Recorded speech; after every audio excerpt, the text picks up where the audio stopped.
7 lions. 1 baby elephant. And a hole in the ground that was turning into a grave.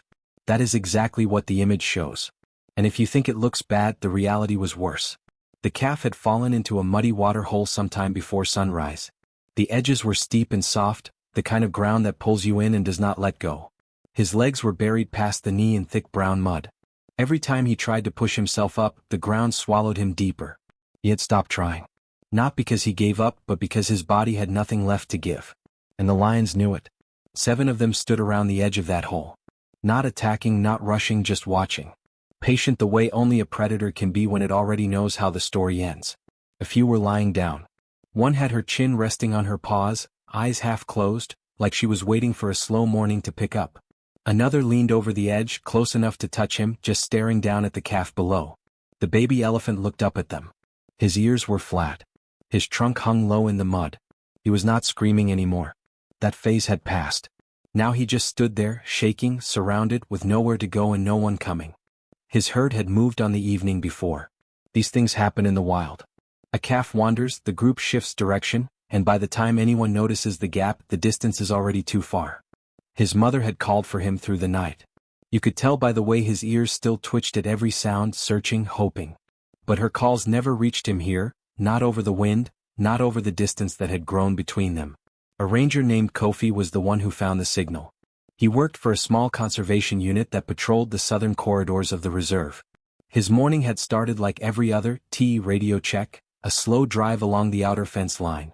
But something pulled him south toward the open flat where the old rain channels ran dry most of the year. He had not heard a cry. He had not received a call. He just felt it, the way people who spend enough years in a place start to read it like a language. Something about the stillness was wrong. Too many birds sitting still. Too quiet for that hour. When he came over the last rise and saw the lions gathered at the edge of the water hole, he stopped the truck. Then he looked past them into the hole. And his stomach dropped. The calf was still alive. Barely but alive. Kofi had maybe 10 minutes before that changed. He grabbed his bag and got out of the truck. Kofi had no team. No backup. No plan. What he had was a bag with basic supplies, a rope, 2 flares, and 22 years of experience telling him that the next few minutes would decide everything. The lions had not noticed him yet. The wind was blowing toward him, which meant his scent was not reaching them. That was the only thing working in his favor right now. He moved low and slow along the backside of a small dirt rise, keeping his body below their line of sight, closing the distance without making a sound. He counted them again as he moved. 7. 4 females and 3 younger males. The males were the unpredictable ones. Hungry, not fully grown, still trying to prove something. The kind that charge first and think second. He stopped about 30 meters out and watched. The calf tried to move again. One leg came up, found no grip and slid back down. The mud around him had thickened from all the struggling. It was holding him now the way cement holds a post. The more he moved, the worse it got. One of the younger males stepped right to the edge, looked down, and made a low sound in his chest. Not a roar. Something quieter. A decision being made. Kofi did not wait any longer. He stood up, pulled the first flare from his bag, struck it hard against the side, and held it above his head as the red flame burst open. Then he walked forward. Not running. Walking. Slow and straight like he belonged there. The lion spun around fast. 7 pairs of eyes locked onto him at once.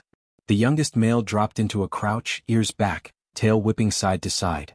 One of the females took 2 quick steps toward him and stopped. Kofi kept walking. He waved the flare in a wide slow arc and shouted, not words, just sound, loud and low and coming from somewhere deep in his chest. The kind of sound that says I am not afraid of you even when every part of you is. The female who had stepped forward pulled back.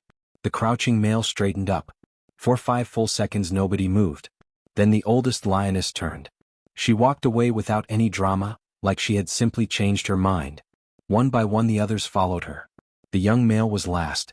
He held his ground the longest, still staring at Kofi, flare still burning between them. Then he turned and disappeared into the tall grass. Kofi exhaled. His hand was shaking. He had not realized it until the lions were gone. He dropped to his knees at the edge of the water hole and looked down. The calf stared back up at him. Mud-covered, exhausted, eyes red from dust and hours of crying. But his trunk moved. Just slightly, curling upward toward the edge. He was still fighting. Kofi reached into his bag. Getting the lions to leave was the easy part. Getting a baby elephant out of a deep muddy hole with one rope and no help was something else entirely. Kofi measured the depth with his eyes. Nearly 7 feet down, soft walls on every side, and a calf who weighed close to 200 kilograms just standing still. Add the mud pulling at his legs and that number went up fast. The rope Kofi had was strong, but he had nothing to anchor it to. No tree close enough. No vehicle nearby. Just flat open ground and dry grass. He radioed his unit. His voice was calm but his words were not. Baby elephant, water hole, south flat near marker 9. Lions cleared.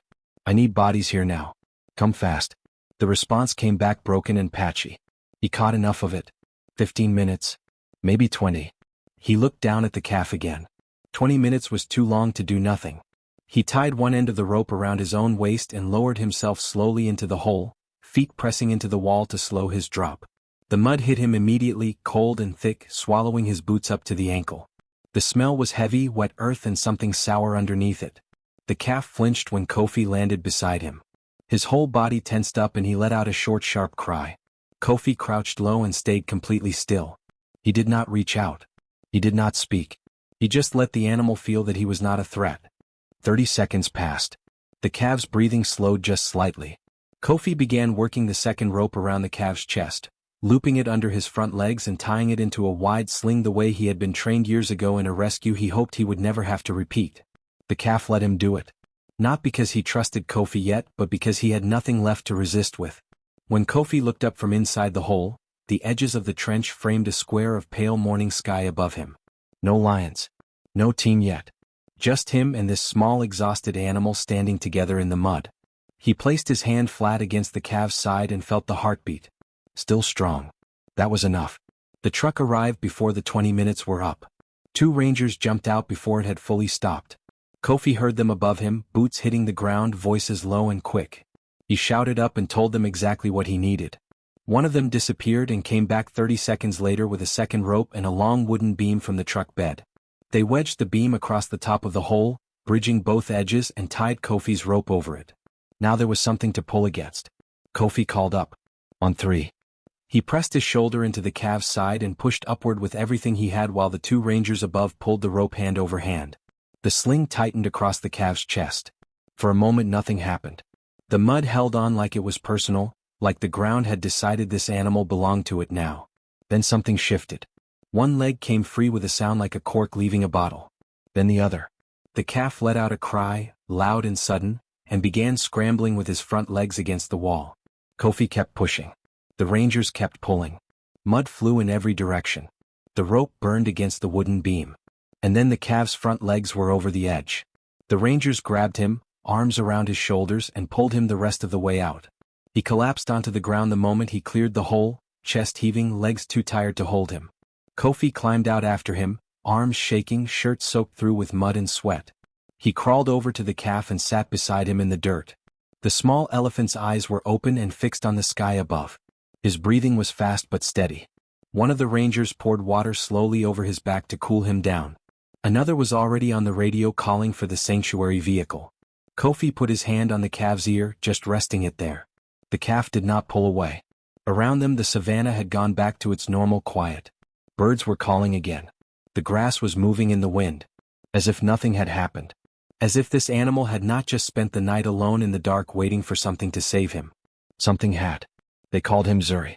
It means beautiful in Swahili, and the woman who named him, the head caretaker at the sanctuary, said it without thinking twice. She took one look at him when the vehicle arrived, dusty and broken but eyes still sharp, and said that is his name. Nobody argued. Zuri spent his first 3 days at the sanctuary learning that the ground beneath him would not disappear. He startled at small sounds. He woke up in the night and cried until one of the older elephants at the facility walked over and stood beside him. She was not his mother. But she was warm and large and she did not leave, and sometimes that is what survival looks like in its earliest form. Kofi visited on the 4th day.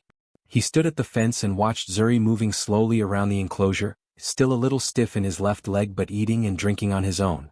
The calf spotted him. He stopped walking and looked over for a long moment. Then he walked straight to the fence and pushed his trunk through the gap. Kofi held out his hand and let the trunk curl around his fingers. He did not say anything. There was nothing to say that the moment was not already saying better. What happened out on that flat dry ground that morning was not complicated. A baby animal fell into a hole. A man chose not to drive past. 7 lions decided one flare and one human standing his ground was not worth the trouble. And a small elephant who had spent the night alone in the dark woke up to find out the world had not finished with him yet. Some stories do not need a miracle. They just need one person who shows up.